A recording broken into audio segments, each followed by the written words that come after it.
नमस्कार, आप देख रहे हैं न्यूज वन इंडिया। मैं हूं आपके साथ राजेश कुमार। तो वित्त मंत्री निर्मला सीतारमण ने आज बजट पेश किया है और थोड़ी देर में वित्त मंत्री प्रेस कॉन्फ्रेंस भी करने वाली हैं। बजट को लेकर ही वो प्रेस कॉन्फ्रेंस करेंगी और बजट के बारे में विस्तार से यहां पे जानकारी देंगी, पत्रकारों के सवालों का जवाब भी देंगी। तो कुछ ही देर में वित्त मंत्री निर्मला सीतारमण की जो प्रेस कॉन्फ्रेंस है वो होने वाली है। आज बजट पेश किया है, इस बजट को लेकर वो यहां विस्तार से जानकारी देंगी।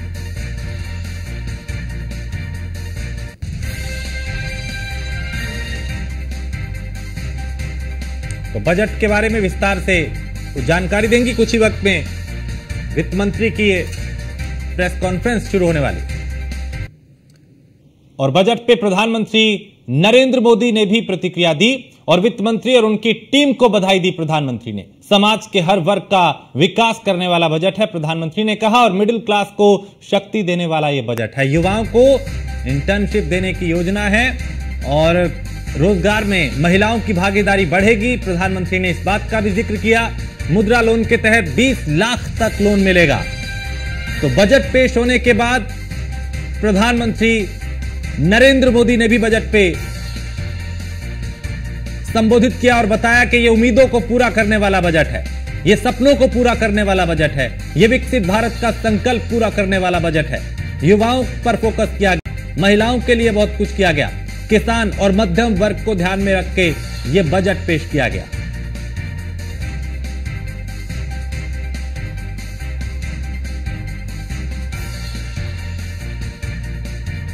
तो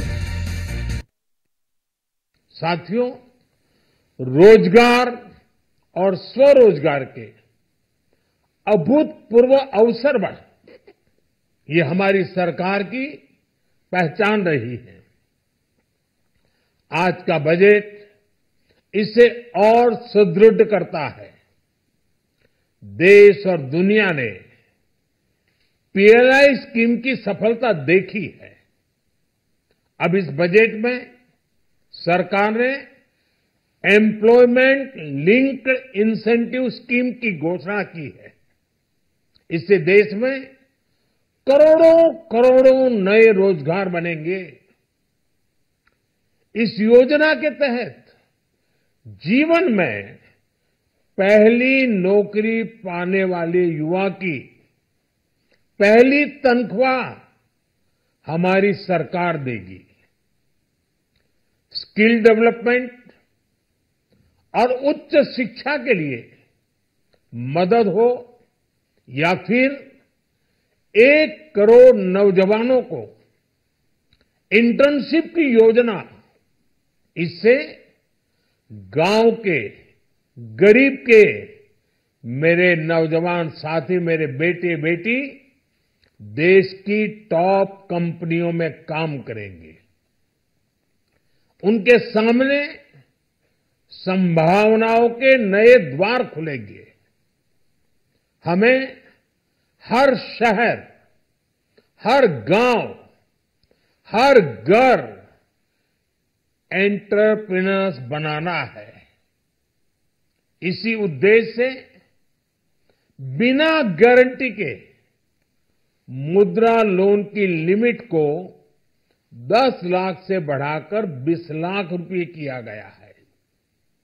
इससे छोटे कारोबारियों, विशेष रूप से महिलाओं, दलित, पिछड़े, आदिवासी परिवारों में स्वरोजगार को बल मिलेगा।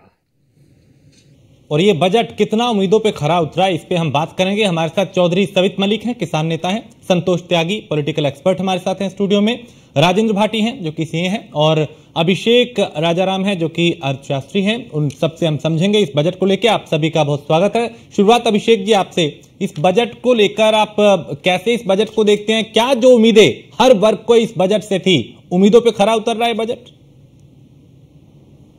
देखिए, अगर आप ओवरऑल पूछें या ओवरऑल समझें तो ये बजट उतना कारगर नहीं है जितना होना चाहिए था। जैसे इलेक्शन के बाद का बजट होता है जी, उम्मीदों का बजट होता है।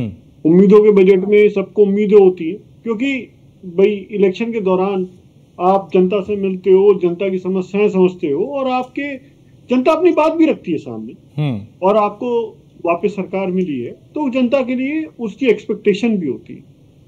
तो उस लिहाज से ये बजट उतना कारगर साबित नहीं हो रहा। जब आप टैक्स प्रपोजल्स में अंदर जाएंगे तो बहुत सारी ऐसी ऐसी चीजें हैं जो वित्त मंत्री ने बताई नहीं। टोटल 11 मिनट में उन्होंने income tax, excise, customs, GST ये सबको समावेश कर दिया। और जबकि उसमें अमेंडमेंट इतनी ज्यादा है कि अगर आप इसको ध्यान से देखें तो बहुत सारी छोटी छोटी चीजें हैं, जैसे इंडेक्सेशन हटा दिया, पार्टनर को जो पेमेंट आ रहा है उस पर टैक्स लगा दिया।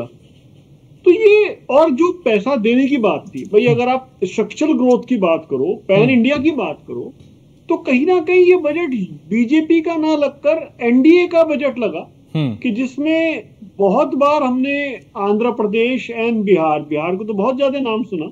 तो कहीं ना कहीं ये छोटा सा ये जरूर है कि महसूस थोड़ा सा जरूर हुआ मुझे कि ये एक मिडिल क्लास या एक आम आदमी को रिलीफ ना देकर, देखिए पुराने रिजीम में भी कोई रिलीफ नहीं दी। आम आदमी तो यही कहता है कि मेरी जेब में क्या पड़ा, और जब उसकी जेब में पैसे नहीं बढ़ रहे, भाई मेरी इनकम आज मेरी जेब में 100 रुपए आते हैं, बजट से उम्मीद ये होती है कि 100 के 101 हो जाए। अगर 101 होते हैं तो मैं खुश हूं, और अगर 100 के 100 रह गए तो मैं थोड़ा सा निराश होता हूं, और अगर 100 के 99 रह जाए तो मैं दुखी होता हूं।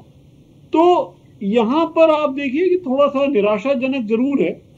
आप इसको जब डीप में जाएंगे 2-3 दिन में बात होगी, क्योंकि एफएनडो वगैरह इन सब चीजों पर बहुत ज्यादा चैलेंजेस आ गए हैं। लेकिन उम्मीदें अभी भी बाकी हैं कि शायद कुछ ठीक कर दिया जाए। मुझे लगता है कि जितने प्रपोजल आज दिए गए हैं ये सारे के सारे फाइनल एक्ट में नहीं होंगे। Over to you sir. ठीक है, राजेंद्र भाटी जी, आप कैसे बजट को देख रहे हैं? क्योंकि नौकरी पेशा को, मिडिल क्लास को बहुत उम्मीदें होती हैं, और टैक्स स्लैब में जिस तरीके का अभी आप बदलाव देखा आपने, जिस तरीके का जो उसको कैसे आप देख रहे हैं? क्या उम्मीदों पे खरा उतरा है, खासकर मिडिल क्लास की बात करें, नौकरी पेशा की बात करें? देखिए आज का जो बजट है नौकरी पेशा और युवाओं के रोजगार के लिए एक नया आयाम साबित करने वाला बजट है। इन्होंने, गवर्नमेंट ने अपनी काफी स्कीम्स है जो रोजगार ओरिएंटेड एंड टेक्नोलॉजी ओरिएंटेड, जिसको जैसे कोई भी इम्प्लीमेंटेशन है, गवर्नमेंट का एक डिटर्मिनेशन, एक माइंड में जो एक होता है ना, इनको तय करके और मुझे इम्प्लीमेंट करना है, वो इसमें दिखा कि हर एक योजना को स्किल डेवलपमेंट से जोड़ के और इसको धरातल पे कैसे लाया जाए उसके इन्होंने प्लान करे। जैसे गवर्नमेंट ने पीएलआई स्कीम्स का जो अपना सक्सेसफुल प्लान बताया कि they have succeed in PLI schemes also, और अभी एक रोजगार स्कीम भी लेके आ रहे हैं जिसमें पहली सैलरी गवर्नमेंट देगी and then onward you will have some link. पहले एक ऐसा होता था कि एक कोई प्लान दे दिया, उसके प्लान का इम्प्लीमेंटेशन भी बाद में सोचा जाता था। अब आजकल जब टेक्नोलॉजी इनके लिए सबसे एक बड़ा आधार बना है, तो जो स्कीम्स लेके आ रहे हैं, जो पॉलिसीज लेके आ रहे हैं, that relate to that policy also. और टैक्स में आप देखेंगे तो न्यू रिजीम का इनका सबसे पहला प्लान ही यही है कि हम लोग धीरे धीरे उधर की तरफ शिफ्ट होंगे और टैक्स लॉज को भी अमेंड करके और धीरे धीरे एक सरलीकरण टैक्स सिस्टम लेके आना चाह रहे हैं। उस पे आज हमने देखा, और न्यू रिजीम में और बेनिफिट देने की कोशिश करी, स्लैब को भी इंक्रीज किया, और जो स्टैंडर्ड डिडक्शन सैलरीड एम्प्लॉय को, क्योंकि आज हर एक व्यक्ति कहता है कि salaried employ is the huge tax payer then the business one, क्योंकि बिजनेस में बहुत ज्यादा इनकम होती है फिर भी कहते हैं टैक्स कम है। सैलरी एम्प्लॉय को एनी हाउ उनका टीडीएस डिडक्ट हो जाता है, फिर उनके पास कोई ऑप्शंस नहीं रहते हैं, वो न्यू रिजीम में वैसे भी कोई छूट के ऑप्शंस नहीं है। तो रोजगारोन्मुखी तो है, क्योंकि जो एक युवा है आज की डेट में हमारे देश में बहुत सारे युवा है जो आज 20 साल 30 साल बाद जब सीनियर हो जाएंगे तो उस टाइम क्या होगा, तो उनको अभी से एक हैबिट के डाल के इस तरह की पॉलिसी लाके उन्होंने आज कुछ कोशिश करी है। देखो कितनी खरी उतरती है वो पॉलिसी के। सवित जी, किसानों को भी बहुत उम्मीद थी इस बजट से, क्या उम्मीदों पे खरा उतरा है बजट? बैसाखी बजट था, इसमें अपनी दोनों बैसाखी मजबूत करने का काम किया। किसानों के लिए इसमें वही झुंझुना है, फिर एक बार झुंझुना दे दिया कि इसको बजाते रहो, सड़कों पर धरने देते रहो, क्योंकि जो हम लगातार मांग कर रहे हैं, मुख्य मांग है कि जो हम फसल तैयार करते हैं उसका जो सरकार मिनिमम रेट तय करती है, एमएसपी मिनिमम सपोर्ट प्राइस, उसकी गारंटी की इन्होंने कहीं कोई चर्चा नहीं की है। किसान को जो कृषि यंत्र है या और सामान है जो खेती में यूज आते हैं उस पर जीएसटी को कम करने की कोई इन्होंने बात नहीं की है। मतलब किसान से संबंधित कोई बात नहीं की। जो बजट की बात की है वो भी वो की है जो उद्योगपति और इनके जुड़े हुए एनजीओ काम करेंगे और उनमें उसकी बंदर बांट होगी। क्योंकि इन्होंने कहा है कि भाई हम स्किल मजबूत करेंगे और मोटे अनाज की खेती, प्राकृतिक खेती जो ये बात कर रहे हैं उसको जमीन पे उतारने की जरूरत है। उसके लिए कोई भी मंडी इन्होंने नहीं बनाई है कि अगर कोई प्राकृतिक खेती करता है तो उसको कहाँ बेचेगा, उसका क्या रेट होगा, उसकी क्या एमएसपी होगी, कोई इनके पास नहीं है। इन्होंने जो बनाया है उसमें आप पता करना, बड़े बड़े एनजीओ हैं वो उनके माध्यम से काम कराते हैं। वो कहते हैं हमने 2 घंटे की लोगों को ट्रेनिंग दी, उसमें वो पैसा चला जाता है। अगर आप प्राकृतिक खेती की बात करते हैं, दूसरी तरफ एक नैनो यूरिया आता है छोटा, वो पता नहीं किसकी कंपनी है, जबरदस्ती वो किसानों को दिया जाता है। अगर आप प्राकृतिक खेती की बात करते हैं तो जबरदस्ती केमिकल क्यों किसान को दिया जा रहा है? यानी आप ये कह रहे हैं कि जो उम्मीदें किसान को थी उन उम्मीदों पे बजट खरा नहीं उतरा है। मैं दोबारा आपके पास आऊंगा, लेकिन संतोष जी के लिए इस बजट में कुछ भी नहीं है। ठीक है, ये अपनी दोनों बैसाखी मजबूत करने का बजट है।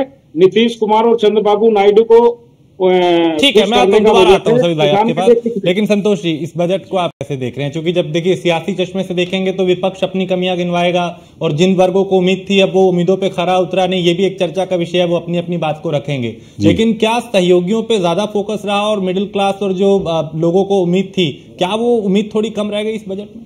बिल्कुल, जैसा मैं इसमें 2 चीजें बोलूंगा कि इसमें कोई दो राय नहीं है कि ये भाजपा से परे एनडीए का बजट लगता है, नंबर 1। नंबर 2 कि सहयोगियों को साधने की कोशिश की गई है। लेकिन इसके अलावा बजट की जो अच्छी चीजें हैं मैं भी बस सामने रख देता हूं कि एक रोजगार परक बजट है ये, जिसमें सरकार ने भरपूर कोशिश की है कि नए रोजगार पैदा हो। दूसरा, उद्यमियों को बढ़ावा देने वाला, छोटे उद्यमियों को, जैसा कि मुद्रा लोन की सीमा 10 लाख से बढ़ाकर 20 लाख कर दी गई है। तो जो छोटा गांव में हो, कस्बे में हो, शहर में हो, तो छोटे उद्यमियों को इससे प्रोत्साहन मिलेगा। इसके साथ साथ जो बड़े उद्यमी हैं, जो सरकार ने 3 योजनाएं लागू की हैं कि जिसमें पहली सैलरी सरकार देगी, अगर आप नए लोगों को ईपीएफओ में रजिस्टर्ड कर रहे हैं तो उसमें कुछ कंट्रीब्यूशन सरकार देगी और लंबे समय तक देगी। पहले वह सीमा, सरकार ने यह तरीका कोविड के दौरान भी अपनाया था। सरकार ने तब भी ईपीएफओ में या ईएसआईसी में रजिस्टर्ड होने वाले लोगों के लिए, उद्यमियों के लिए ये आपका प्रोत्साहन दिया था। लेकिन अब उस सीमा को बढ़ाकर 1 लाख कर दिया गया। पहले वो 15, 20 या 25 हजार रुपए तक का था, लेकिन अब उसे बढ़ाकर 1 लाख तक कर दिया गया। आपकी सैलरी अगर 1 लाख तक भी है तो वहां भी सरकार कंट्रीब्यूट कर रही है। तो इसका मतलब यह है सरकार कंपनियों को, उद्यमियों को प्रोत्साहित कर रही है कि आप नए से नए रोजगार सृजन करो।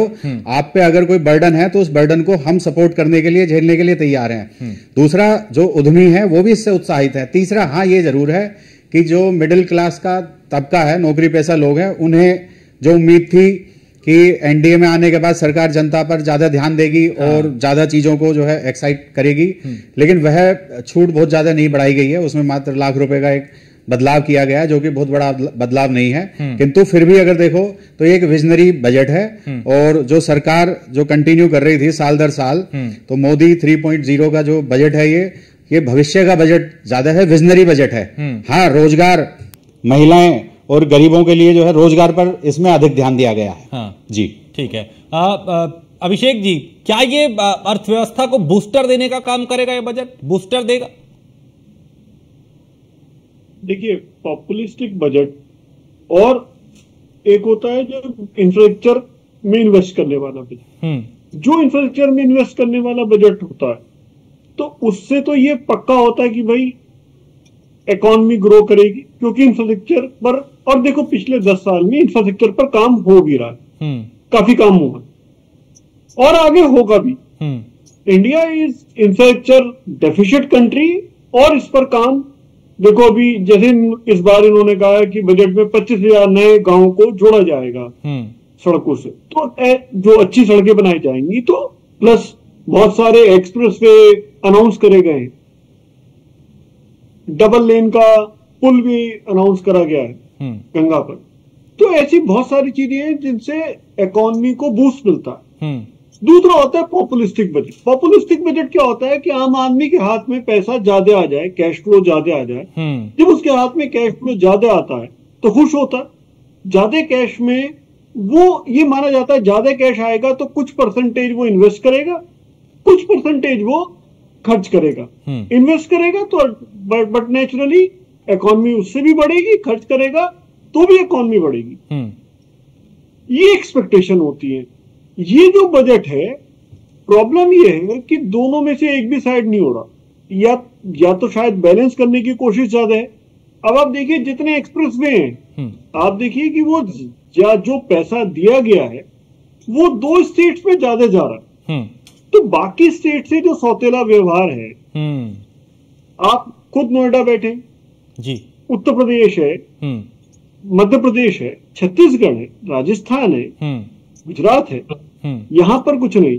और जब देखिए जब बाढ़ के पैसे देने की बात भी आई तो बाकी सारी स्टेट्स को कितना दिया जाएगा, जैसे हिमाचल है, उत्तराखंड है, इनका एलोकेशन भी नहीं बताया गया, लेकिन एलोकेशन बिहार का बता दिया जाता। और कुछ देखिए प्रोमिनेंटली वो वहां पर है। तो इस बजट पे और जो पुराने बजट हैं 2014 से चलते आ रहे थे, वो बीजेपी के बजट थे। ये आउट एंड आउट राइट ये एनडीए का बजट। इसमें छाप दिखती है कि एनडीए के पार्टनर्स को साधने की कोशिश की गई है और इसकी वजह से कहीं ना कहीं जो बैलेंस होता था बजट में, जो अभी तक एक 10 साल में कोशिश करके लाए हैं, बैलेंस मेंटेन करा है जी, वो कहीं ना कहीं डिसबैलेंस हो रहा है। ठीक, हाँ ये बात जरूर है कि 4.9 रखा है फिस्कल डेफिसिट और अगली बार के लिए 4.5 बोला है। तो कुछ मतलब देखो आदमी गिरता भी है ना तो बिल्कुल एकदम खत्म नहीं होता, तो थोड़ा सा अपने लेवल से नीचे का बजट है। ठीक है। राजेंद्र जी, चूंकि सबसे ज्यादा उम्मीद होती है कि भाई टैक्स स्लैब में कुछ ऐसी छूट मिले खासकर नौकरी पेशा को कि भाई वो एक बड़ी राहत देता है, लेकिन वहां पे भी बहुत ज्यादा बदलाव हम नहीं देख रहे। क्या लगता है कि यहाँ पे जरूरत थी कि एक बदलाव होना चाहिए था, कुछ राहत मिलनी चाहिए थी टैक्स स्लैब में? देखिए टैक्स स्लैब में अभी भी 50-50 लोग हैं ना, और ओल्ड टैक्स रिजीम में भी लोग हैं जिन्होंने अपने पहले इन्वेस्टमेंट स्टार्ट कर रखे हैं, जिन्होंने अपने हाउस लोन्स ले रखे हैं या जो पीएफ वगैरह में इन्वेस्टमेंट जा रहा है, तो वो लोग जब अपना टैक्स कैलकुलेशन करते हैं तो उन्हें लगता है कि हम लोग तो फिर बिकॉज उन्होंने अपनी प्लानिंग 20 साल के लिए कर रखी होगी, तो हर बार हम लोगों को इंडिया जैसी कंट्री में और काफी ऐसी कंट्री में हमें पॉलिसी अनसर्टेनिटी का इफेक्ट बहुत ज्यादा होता है। तो जब हम कोई प्लान करते हैं ना, तो पॉलिसी अनसर्टेनिटी जब इफेक्ट करती है ना, तब आदमी थोड़ा सा अपने आप को ऐसा महसूस करता है कि यार हाँ मैंने ये तो डिसीजन लिया था। जैसे किसी ने हाउस लोन लेके अपनी टैक्स प्लानिंग करी होगी या कुछ इन्वेस्टमेंट ऐसे स्टार्ट किए होंगे कि मैं पीएफ में इन्वेस्टमेंट करता हूँ, 20 ईयर डाउन द लाइन मुझे ऐसा पैसा चाहिएगा, तो वो अगर बेनिफिट वहां पे भी, क्योंकि आप दोनों पैरेलल चला रहे हैं और अभी तक आपका जो न्यू सिस्टम है उसमें आप ज्यादा बेनिफिट नहीं दे पा रहे हैं या उससे आपका रेवेन्यू कम होता जा रहा है, तो आपको थोड़ा थोड़ा पैरेलल को अगर चलाना है थोड़ी देर, क्योंकि आज भी उन्होंने बोला है कि we will think of to have a reform in a taxation system also, कि जो हम अगले 6 महीने में सोचेंगे और देख के अगले बजट के साथ कुछ अगर टैक्सेशन रिफॉर्म लेके आए, जब कुछ लेके आते हैं तो वो होना चाहिए था कि जो एग्जिस्टिंग टैक्स का स्लैब है उसमें भी कुछ बेनिफिट दिया जाता। जितना आज इसमें दिया उतना अगर उधर देख के और यहाँ पे कुछ रेट में डेविएशन करते और अपना इम्बैलेंस, क्योंकि यहाँ पे रेट में डेविएशन करते तो यहाँ टैक्स यूजर बढ़ सकता था, जो इनको न्यू रिजीम में बढ़ा भी है।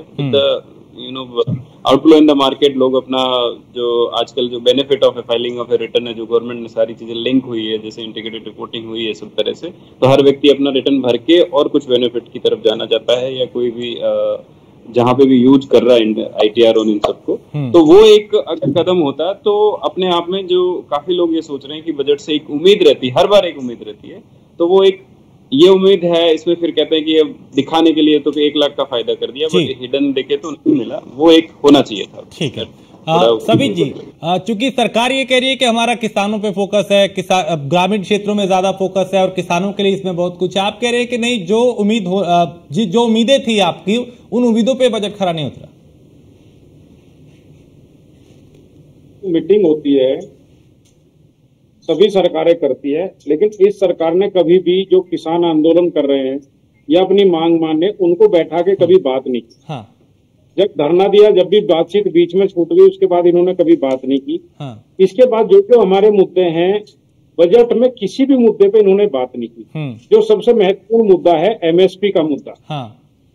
किसान लगातार मांग कर रहे हैं कि जो हम फसल तैयार करते हैं उसका सरकार मिनिमम सपोर्ट प्राइस एमएसपी तय करती है, तो कम से कम ये प्रावधान कर दिया जाए कि उस एमएसपी से कम हमारी फसल ना बिके। हाँ।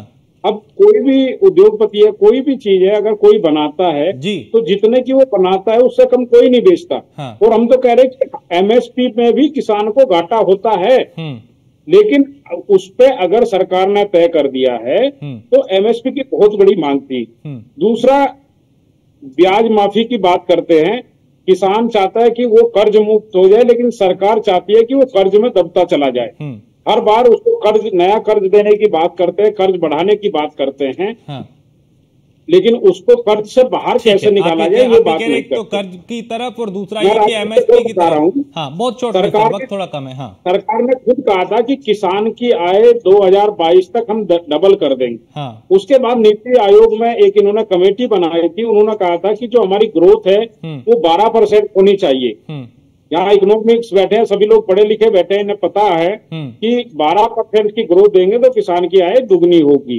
लेकिन अभी हमारे पिछले साल की जो इनकम है खेती से 1.8 है। ठीक है, यानी आप कह रहे हैं कि जो सपना था, जो उम्मीद थी, उस उम्मीद पे बजट खरा नहीं उतरा, खासकर किसानों की। चलिए, वक्त मेरे पास इतना ही था। बहुत शुक्रिया आप सभी का इस चर्चा में शामिल होने के लिए। लेकिन बड़ी बात यह कि बजट को लेकर चूंकि अभी तरह तरह की प्रतिक्रियाएं हैं, कोई कह रहा है कि उम्मीदों पे खरा उतर रहा है और कोई कह रहा है कि नहीं, जो उम्मीदें थी उन उम्मीदों पे बजट खरा नहीं उतर रहा है। एक छोटे से ब्रेक के लिए रुकेंगे, जल्द लौटेंगे।